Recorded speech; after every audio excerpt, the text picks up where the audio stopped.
শুধুমাত্র এই দোয়াটি একবার পড়েন, আল্লাহ তাআলা আপনার 90 বছরের গুনাহ মাফ করে দেবেন ইনশাআল্লাহ।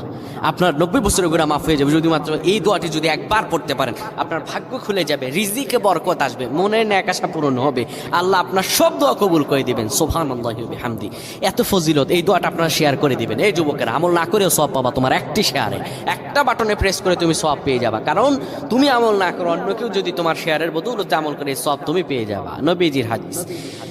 আমার ভাইয়েরা, আল্লাহর কাছে দোয়া করা, আল্লাহর কাছে দোয়া চাওয়া, এটি হলো মুমিনদের কাজ। আমার আল্লাহ বান্দাকে বলেন, বান্দারে উদউনি আস্তাজিব লাকুম, আমার কাছে চাও, আমার কাছে চাইলে আমি আল্লাহ তোমাকে দিয়ে দিব।